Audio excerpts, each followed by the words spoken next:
If you're anything like me, you might have gone a little bit crazy for the yarn advent calendars, which might mean you have a lot of these little mini skeins sitting around the house, not really knowing what to do with them. Hi, I'm Joolsy. Welcome to my channel. I love to share my knitting adventures, free patterns and knitting tips with everyone. So thanks for joining me.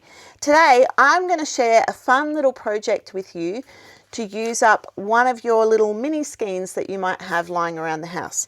And I'm going to teach you how to make a pair of kids' hand warmers. I live in Canberra, it's so cold, and my kids are forever shoving their hands in their pockets, trying to warm up their hands. So these are really handy for kids who walk to school or ride their bike to school. You can see they've got a little thumb hole for them and they're fingerless, so they can still do things like use their devices or write. Do kids even handwrite anymore? Anyway, so this mini skein from Maximu Yarns is 20 grams of 8-ply yarn, approximately 40 meters, and you should have more than enough to make a pair of kids' hand warmers. So let's get started. And if you're new here, hi, I'm Joolsy. I love sharing my knitting adventures, free patterns and knitting tips. So thanks for joining me on my channel. So for the purpose of today's video, I'm going to be using this super short 4mm circular needle, but some people find these a bit fiddly. You can also knit them on double point needles, so just working in the round as you normally would with those 4mm. Or if you're not a person that likes doing things in the round, or you could do it on a set of straight needles and then just sew up the seam at the end. But today I'm going to do it on a circular needle. Obviously this is what the skein would look like, but I'm going to use this one here, which I have wound previously. So you're going to find the end of your yarn, and using the long tail method, you're going to cast on 28 stitches onto your needle.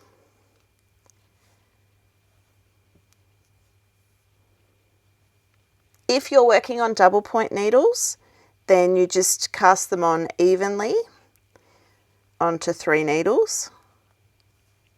If you're working on straight needles, just cast them onto 1 needle.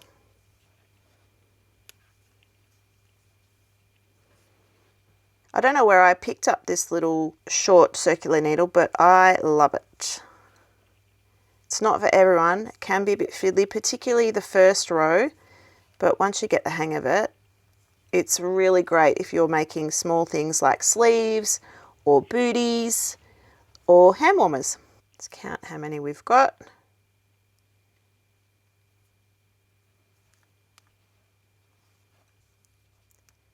And 28.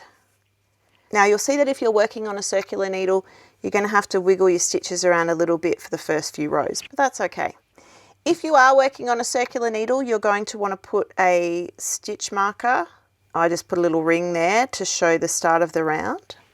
Using your working yarn, you're going to knit 2, purl 2, and you can see it's quite tight. So if you are on one of these shorter needles, there is a little bit of wiggling that's going to have to happen to make that first round work. But I promise you, once you've done the first round, it becomes much easier. So knit 2, purl 2 all the way around. All of you on your straight needles having a great old time, because I'm sure it's much easier than my round. But anyway, at least I don't have to sew up at the end. Wiggling around. Okay, last couple of stitches. And then you're going to keep going and do another 4 rounds of knit 2, purl 2. So 5 rounds of knit 2, purl 2 rib. If you're working on straight needles, make sure that you follow the right pattern. So knit your knit stitches, purl your purl stitches, and you'll be turning your work back and forth as you do that. So keep going with that. 5 rounds of knit 2, purl 2 rib, and I'll catch you at the other end. Okay, so we've done our 5 rounds of knit 2, purl 2 rib, and now we're going to start on the knit section. So slide your marker across and you're going to knit for 12 rounds. Now if you're working on straight needles, you're going to be knitting 1 row, purling 1 row, and you're going to do that for 12 rows. So I'll leave you to it. Let's get knitting. I'll see you in 12 rounds or 12 rows time. Okay, so you've done your 12 rounds or 12 rows of stocking stitch. So we'll finish that last stitch. What we're going to do for round 13 or row 13 is you're going to create a thumb hole.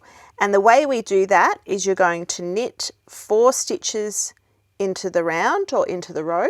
And then we're going to cast off 5 stitches. And the way we do that is we knit 2 stitches, then we pass the first one over the second, we knit another stitch, pass that first one over the second again, and you're going to do that 5 times. So that's 3,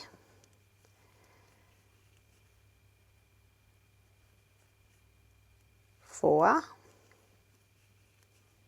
and 5. Once you've done that, you're just going to knit until the end of that round or to the end of that row.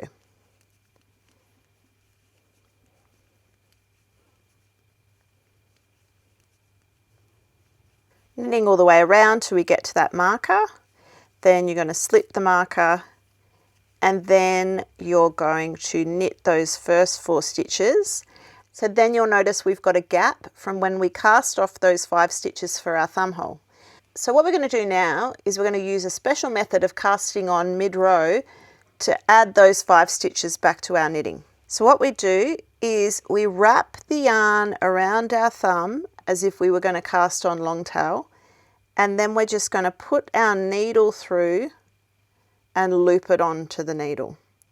So once more, go up and over with your thumb, put your needle through and then just pull it tight onto the needle.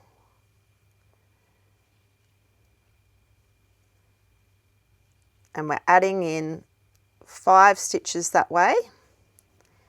And then we're just going to continue on, making sure that your stitches are all facing the right direction and your working yarn's at the back. You're going to knit to the end of that round.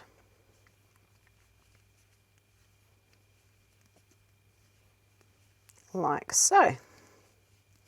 Now if you're working on straight needles, you just add those stitches as you did before, no different. Okay, so we've got to the start of the round again, slip that marker, you're going to knit the first 4 stitches.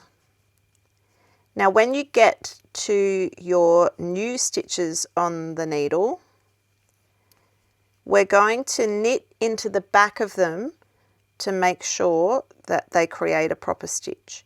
So the way we do that, it's a bit fiddly, but you're just going to get your needle and instead of knitting in the front like so, you're going to knit into the back of the stitch, making sure you're not letting that stitch slide off the needle. So knitting into the back of those 5 stitches, that's number 3, number 4 and number 5. Once you've done that with the 5 added stitches, then you'll go back to knitting into the front of the stitch like you would normally for a knit row. Now if you're working back and forth on straight needles, it's the same process, but this time you're going to purl into those stitches. So when you get to your new 5 stitches on the needle, make sure you purl into those stitches.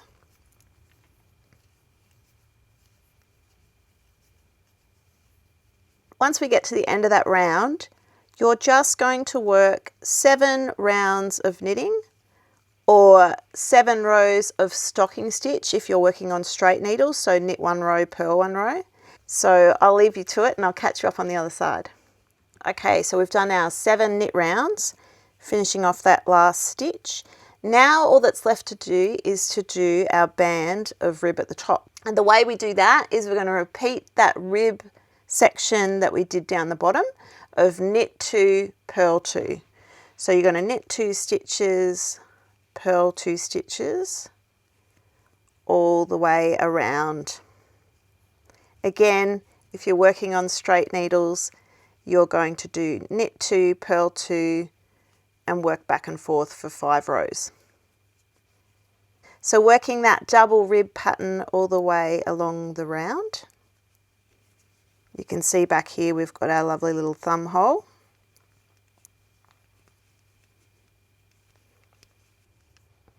And once you get to the end of that round, you're going to repeat that pattern for 4 more rounds. So I'll leave you to it and I'll catch you up at the end. So we've just finished our 5 rounds of knit 2, purl 2 rib, and we're going to get rid of that stitch marker there. And what we're going to do is we are going to cast off in that same rib pattern. So you're going to knit 2 stitches, pass 1 stitch over the next, then you're going to purl a stitch, pass that over, purl a stitch, pass that over. Then you'll notice that this is a knit stitch. So we'll knit that one, pass the first one over the second, knit this stitch, pass that over. Then we get to a purl stitch, purl that stitch, pass the first one over the second, purl that stitch, and you're going to keep doing that all the way around, making sure that you knit the knit stitches and purl the purl stitches as before. When you get to the end of that round, pass that first stitch over, then you're just going to trim that, pull that end through, and then you're going to get your darning needle and weave that in. And the way I do it is I just pick up that little gap there to kind of mimic that chain edge and bring it back through here to give it a neat little finish, like so. Then you're going to bring that end to the other side, and I just weave it in a few times and trim that off. And then you're going to do the same with the cast on long tail that you have down here. Weave it in and then just go in and out underneath and trim that like so. And there you have it. We have our cute little kids hand warmer. And all that's left to do is to rinse and repeat and make a second one. Please share your thoughts below on how you found the pattern, and please subscribe to my channel because it really helps me continue to share my free patterns with everyone. Thanks everybody, happy knitting, see you in the next one.